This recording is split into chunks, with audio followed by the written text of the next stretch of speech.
Cerebro Online. Incoming transmission from Talent. Please stand by. Welcome back to the X-Centric Collector channel. I'm Talent the X-Centric Collector, and today we're going to be bringing you some breaking Marvel Legends X-Men news. But before we do, real quick, I wanted to let you guys know, your boy just 2 weeks ago went on his first ever cruise, and it was Comic-Con the cruise. I've never been able to make it out to San Diego for the Comic-Con like proper. I always go to MegaCon because I'm in Central Florida, so it's just convenient. But I saw they were doing Comic-Con the cruise, and I'm like, oh my God, Comic-Con and my first cruise? First Comic-Con, first cruise, it was a no-brainer. So I went on the cruise, I had an amazing time, and I have videos coming over the coming weeks where I'll be showing you my adventures on the cruise. All right, everybody, banana! And I'm actually even gonna post 2 panels, full panels, that were there on the cruise. And I also wanted to let you guys know, like I said before, we're gonna be starting giveaways. I had my first ever giveaway to Jay, love Jay, for recommending Legion, so I sent him a Legion Marvel Legend action figure. My next giveaway is gonna be Comic-Con the Cruise official exclusive Tiki mug. Don't forget to subscribe. They gave us these Comic-Con, as you can see, exclusive Tiki mug.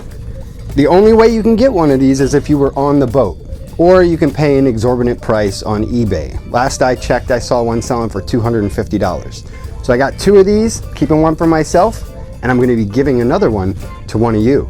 So if you want to be eligible for any of the giveaways on the channel, including the Comic-Con the Cruise exclusive Tiki mug, you got to be a subscriber and you got to leave comments. That being said, let's check out the X-Men Legends Hasbro reveals for 2025. First up, back in January, they announced this X-Factor Jean Grey. And if I'm being honest with you, I was so surprised that they were doing this Jean Grey this close to the X-Factor Cyclops that they had announced in the Nemesis Bathwave. Why? Because Hasbro is not known to complete teams, and if they do, they normally do it over the course of like a decade. So yeah, I was very pleasantly surprised when I saw this Jean Grey to go along with the X-Factor Cyclops, which leads me to believe we're going to be seeing potentially the entire original X-Factor team in these outfits, which is phenomenal. I am not complaining. Although I do have one tiny complaint, and I know a lot of other people on Facebook groups as well as on YouTube have pointed out that this Jean Grey is supposed to have yellow boots, and the figure actually even has yellow boots on the packaging. So that just seems to be some sloppy oversight. But I'm not a very picky collector. I'll take what I can get, and I never thought we'd even see this outfit. I absolutely love it. I love the new telekinetic effect that they add, and they said it can fit like up under the hairline, and I think they said it fits up under the mask on the alternate head. Yeah, this thing looks great. She also comes with a pair of additional hands. All in all, it's a pretty basic Marvel Legends figure, but it is pinless, and she's gonna go fantastic with that X-Factor Cyclops, and I'm looking forward to more X-Factor figures coming in the near future. In that same January reveal video, they also announced Daken, which is one of Wolverine's children. One of the many. But if I'm being honest, this is probably the most legit child. He's not a clone. He's the son of Logan and, if I'm pronouncing it correctly, Itsu. Forgive me if I'm not pronouncing that right. But yeah, a Japanese woman and Wolverine had a baby, and it is this gentleman, Daken, here, and he looks phenomenal. He's got his trademark tattoo on his left arm. He's got the 3 claws, but the 3rd one comes out from the inside of his wrist, which is an interesting mutation. But yeah, he just looks great. He's wearing his brown suit costume. He comes with an alternate head where we get to see his mohawk. I'm pretty sure they came out with a Daken in the early days of Hasbro, and I wouldn't want one of those even if I could get my hands on it, because those early Hasbro figures were weak. And in this line, they have this weird gimmick where they're doing mini comic books. And it's cute, but I'm never really gonna do anything with that. They're fine. I'd prefer a Build-A-Figure piece, but when it comes to this line, it's a mishmash of different Marvel figures. So kind of similar to the way they did the Zabu Bath Wave. And that really messed me up because I still don't have those Zabu Bath pieces because I just don't really want the other Marvel figures that they had in that line. So I'm kind of glad there's no Bath. That way I'm not missing out on anything. And next they showed off Banshee in his green suit.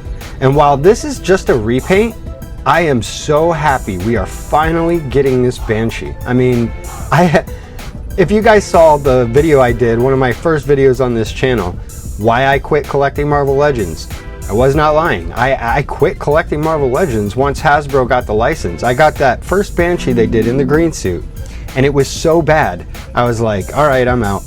I am not spending money on this stuff. And it's taken them many years, but they finally came back around to it, and now we've got this beautiful green suit Banshee. Repaint or not, he is a welcome addition. I can't wait to have my giant size X-Men all lined up on a shelf.